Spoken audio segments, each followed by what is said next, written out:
नमस्कार दोस्तों, स्वागत है आपका आज के मुख्य समाचार में, जिसमें सबसे पहली और बड़ी खबर में आपको बताएंगे कि शराब बेचने में लगे हैं मंत्री और अधिकारी। कार्रवाई के नाम पर गरीबों किसानों को किया जा रहा है परेशान। ये बड़ा बयान दिया है बिहार में तेजस्वी यादव ने। इसी के साथ दूसरी बड़ी खबर में जिक्र होगा कि जेडीयू में विलय की अटकलों के बीच उपेंद्र कुशवाहा को झटका, प्रदेश अध्यक्ष होंगे आरजेडी में शामिल। और तीसरी बड़ी खबर में जिक्र होगा पश्चिम बंगाल के चुनाव का।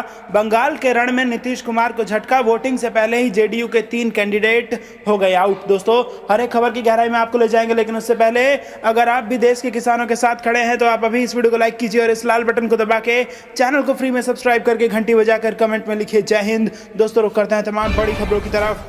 शराब बेचने में लगे हैं मंत्री अधिकारी, कार्रवाई के नाम पर गरीबों किसानों को किया जा रहा परेशान। तेजस्वी यादव। जी हां दोस्तों, बिहार विधानसभा नेता प्रतिपक्ष तेजस्वी यादव ने मुख्यमंत्री नीतीश कुमार पर निशाना साधा है। तेजस्वी ने कहा कि राज्य में शराबबंदी फ्लॉप है। मुख्यमंत्री नीतीश कुमार का जेडीयू प्रशासन व सरकार पर कंट्रोल है, लेकिन शराबबंदी फेल है। आरजेडी नेता ने कहा कि बिहार में शराब माफियाओं को सरकार द्वारा संरक्षण दिया जा रहा है, जिसके कारण उनका धंधा फल फूल रहा है। तेजस्वी यादव ने कहा कि बिहार में इतना कुछ हो रहा है, लेकिन नीतीश कुमार को पता ही नहीं होता। सरकार और प्रशासन वो चला रहे हैं, तो दोषी कौन होगा? अगर कोई कार्रवाई होते भी है तो सिर्फ दलितों, गरीबों, वंचितों, लाचारों, किसानों और अति पिछड़े लोगों पर होती है। सरकार ने शराबबंदी कानून का मजाक बना दिया। वहीं मंत्री राम सूरत राय भाई के घर से शराब की बरामदगी पर तेजस्वी यादव ने तीखी प्रतिक्रिया दी है। उन्होंने कहा कि सरकार ने शराबबंदी कानून का मजाक बना दिया है। तेजस्वी यादव ने सीएम नीतीश कुमार से मंत्री राम सूरत राय को बर्खास्त करने की मांग की है। उन्होंने कहा कि वंचित समाज के लोगों को ही शराबबंदी कानून से परेशान किया जा रहा है,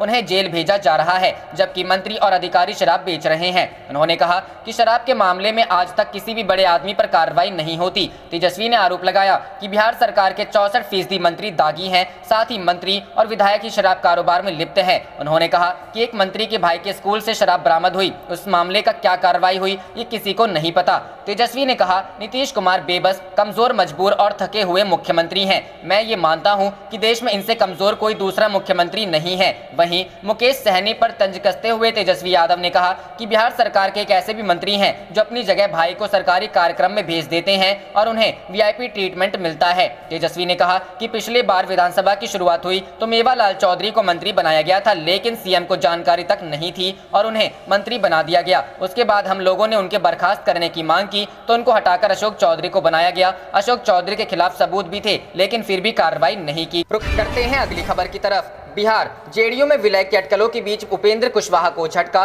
प्रदेश अध्यक्ष होंगे आरजेडी में शामिल। जी हां दोस्तों, बिहार की राजनीति में लगातार हलचल हो रही है। राष्ट्रीय लोक समता पार्टी के जनता दल यूनाइटेड में मर्जर की संभावनाएं जताई जा रही हैं, लेकिन उससे पहले ही आरएलएसपी को बड़ा झटका लगा है। उपेंद्र कुशवाहा की पार्टी के कई नेताओं ने अब राजद का दामन थामने का फैसला किया है। उपेंद्र कुशवाहा की पार्टी आरएलएसपी के प्रदेश अध्यक्ष वीरेंद्र कुशवाहा, प्रदेश महासचिव निर्मल कुशवाहा, महिला सेल की प्रमुख मंधु मंजरी कार्यकर्ताओं के साथ आरजेडी में शामिल हो रहे हैं। दरअसल उपेंद्र कुशवाहा की पार्टी आरएलएसपी का नितीश कुमार की पार्टी जेडीयू में मर्जर होने जा रहा है। दोनों नेताओं के बीच कई दौर की बैठकें भी हो चुकी हैं। माना जा रहा है कि 14 मार्च को उपेंद्र कुशवाहा अपनी पार्टी की अहम बैठक के बाद इसे लेकर अंतिम निर्णय भी लेने वाले हैं, लेकिन ये फैसला होने से पहले ही पार्टी में टूट होती दिख रही है। आपको बता दें कि बिहार में हुए विधानसभा चुनाव के दौरान भी आरएलएसपी के प्रदेश अध्यक्ष भूदेव चौधरी ने उपेंद्र कुशवाहा का साथ छोड़ दिया था। चुनाव नतीजों के बाद राष्ट्रीय कोषाध्यक्ष राजेश यादव और राष्ट्रीय प्रवक्ता प्रोफेसर सुबोध मेहता भी पार्टी छोड़कर लालटेन का दामन थाम चुके हैं।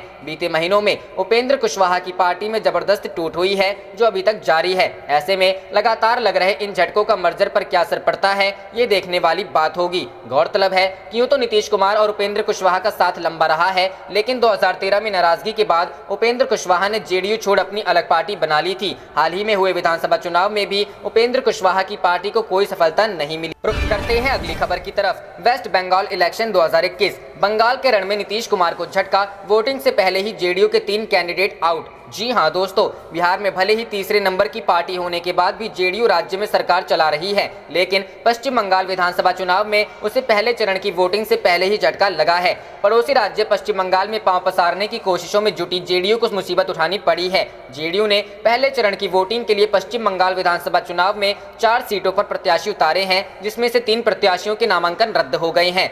जेडीयू के 3 उम्मीदवारों उम्मीदवारों के नामांकन रद्द। जेडीयू के राष्ट्रीय अध्यक्ष आरसीपी सिंह की सहमति से पार्टी ने पश्चिमी मिदनापुर और बांकुरा इलाके की 4 सीटों पर प्रत्याशी दिए थे, जिसमें 3 के नामांकन रद्द हो गए हैं। पहले चरण में राज्य की 3 विधानसभा सीटों पर वोटिंग होनी है। पहले चरण में जिन 5 जिलों वोटिंग होनी है उनमें पुरुलिया, पश्चिमी मिदनापुर, बांकुरा, पाटर, पूर्वी मिदनापुर और झारग्राम शामिल हैं। 3 प्रत्याशियों नामांकन रद्द होने के बाद जेडीयू के केवल 1 उम्मीदवार मैदान में बचे हैं। पार्टी ने तय किया है कि अब वह पहले चरण में एक ही सीट पर जीत दर्ज करने के लिए पूरा जोर लगाएगी। रुख करते हैं अगली खबर की तरफ। महात्मा गांधी का संदेश प्रधानमंत्री मोदी को झकझोरेगा और वह कृषि कानूनों पर कोई फैसला करेंगे, गहलोत। जी हां दोस्तों, राजस्थान के मुख्यमंत्री अशोक गहलोत ने केंद्रीय कृषि कानूनों के खिलाफ जारी किसान आंदोलन को लेकर केंद्र सरकार व प्रधानमंत्री नरेंद्र मोदी पर हमला करते हुए शुक्रवार को उम्मीद जताई कि महात्मा गांधी का संदेश प्रधानमंत्री मोदी को झकझोरेगा और वह कृषि कानूनों पर कोई फैसला करेंगे। गहलोत ने दांडी मार्च की 91वीं वर्षगांठ के अवसर पर यहां आयोजित मार्च को रवाना किया। इसके बाद उन्होंने संवाददाताओं से बातचीत में कृषि कानूनों को लेकर जारी आंदोलन पर कहा,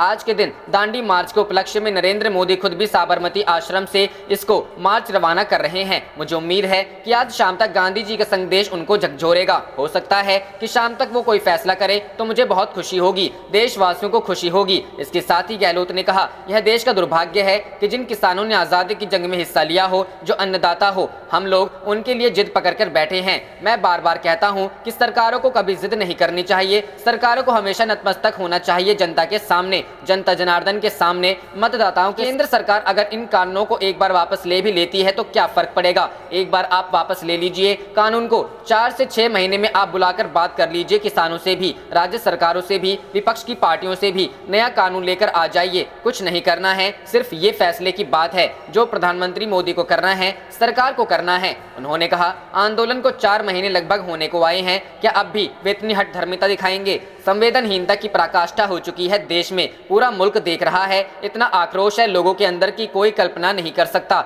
उनको अभी ये महसूस नहीं हो रहा है। गहलोत ने कहा, उनको महसूस नहीं हो रहा है, पर पूरे देश में बहुत ज्यादा गुस्सा है। किसानों में तो है ही है, आम लोगों के अंदर भी है। ये सरकार ने क्यों इतना झूठ हट कर रखा है। सरकारें कभी भी जिद नहीं करती हैं, हट नहीं करती हैं। गहलोत ने कहा कि इस आंदोलन को लेकर पूरी दुनिया में भारत की बदनामी हो रही है। उन्होंने कहा, मैं उम्मीद करता हूं कि विदेश मंत्रालय और विदेश मंत्री प्रधानमंत्री को सही सलाह देंगे, जिससे कि उनको वापस सोचने के लिए मजबूर होना पड़े कि मुझे वास्तव में क्या कदम उठाना है किसानों के हित के लिए। गहलोत ने कोरोना वायरस संक्रमण के मामलों की संख्या में इजाफा पर कहा, जनता को सभी प्रोटोकॉल का पालन करना चाहिए ताकि राजस्थान यह जीती हुई जंग हार नहीं जाए। गहलोत ने कहा, सरकार ने छूट दी है लोगों पर विश्वास करके, अगर उसके बावजूद लापरवाही हुई तो सख्ती से कदम उठाए जा सकते हैं। रुख करते हैं अगली खबर की तरफ। अब माचिस और अगरबत्ती पर पीएम मोदी की तस्वीर लगाकर बांट रही है बीजेपी। टीएमसी ने चुनाव आयोग में की शिकायत। जी हां दोस्तों, तृणमूल कांग्रेस ने बीजेपी पर माचिस और अगरबत्ती पर पीएम मोदी की फोटो लगाकर लोगों में बांटने का आरोप लगाया है।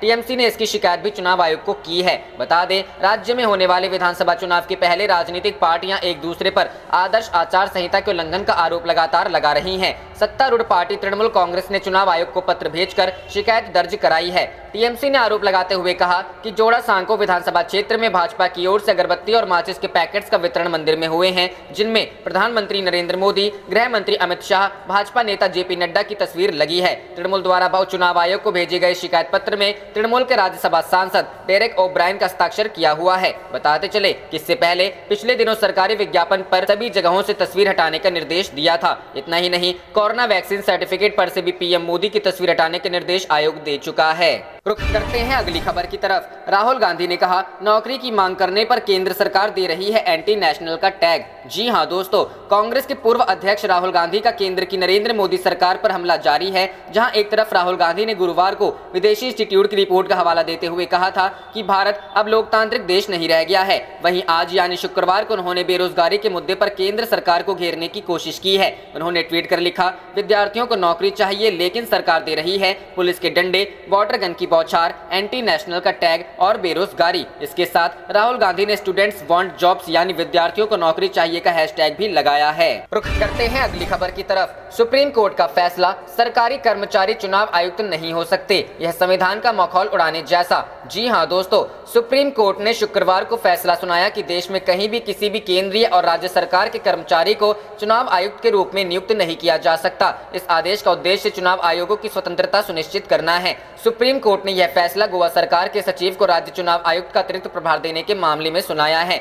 जस्टिस रोहिंटन एफ नरीमन और BR गवई की पीठ ने संविधान के अनुच्छेद 142 और 144 के तहत अपनी शक्तियों का प्रयोग करते हुए यह निर्देश जारी किया। अनुच्छेद 142 के तहत सुप्रीम कोर्ट अदालत को पूर्ण न्याय करने के लिए निर्देश जारी करने का अधिकार है, जबकि अनुच्छेद 144 सभी अधिकारियों को सर्वोच्च न्यायालय की सहायता में कार्य करने के लिए बाध्य करता है। सुप्रीम कोर्ट ने कहा कि लोकतंत्र में चुनाव आयोग की स्वतंत्रता से समझौता नहीं किया जा सकता। साथ ही कोर्ट ने कहा कि सरकार में किसी पद पर बैठे व्यक्ति को राज्य चुनाव आयुक्त का अतिरिक्त प्रभार सौंपना संविधान का मखौल उड़ाना है। सुप्रीम कोर्ट की इस पीठ ने कहा कि चुनाव आयुक्तों को स्वतंत्र व्यक्ति होना चाहिए और ऐसे किसी भी व्यक्ति को जो केंद्र या किसी राज्य सरकार के अधीन कार्यरत या लाभ का पद धारण करता है, चुनाव आयुक्त नियुक्त नहीं किया जा सकता है। यह फैसला तब आया है जब शीर्ष अदालत ने गोवा सरकार को राज्य में नगरपालिका परिषद चुनाव कराने के लिए अपने कानून सचिव को राज्य चुनाव आयुक्त नियुक्त करने के लिए रोक दिया। गोवा में कानून सचिव को राज्य चुनाव आयुक्त के रूप में अतिरिक्त प्रभार दिया गया था। सुप्रीम कोर्ट ने कहा यह एक परेशान करने वाली तस्वीर है कि एक सरकारी कर्मचारी जो सरकार के साथ रोजगार में था, गोवा में चुनाव आयोग का प्रभारी है। पीठ ने आदेश दिया कि इसके बाद ऐसे किसी व्यक्ति को केंद्र या राज्य सरकार द्वारा चुनाव आयुक्त के रूप में नियुक्त नहीं किया जाएगा। बता दें कि गोवा सरकार ने हाईकोर्ट के उस आदेश के खिलाफ सुप्रीम कोर्ट में अपील की थी, जिसने राज्य के 5 नगरपालिकाओं के चुनाव रद्द कर दिए थे, क्योंकि कानून के अनुसार महिलाओं के लिए वार्डों को आरक्षित नहीं किया गया। आप देख रहे थे आपका अपना चैनल जय हिंद जय भारत।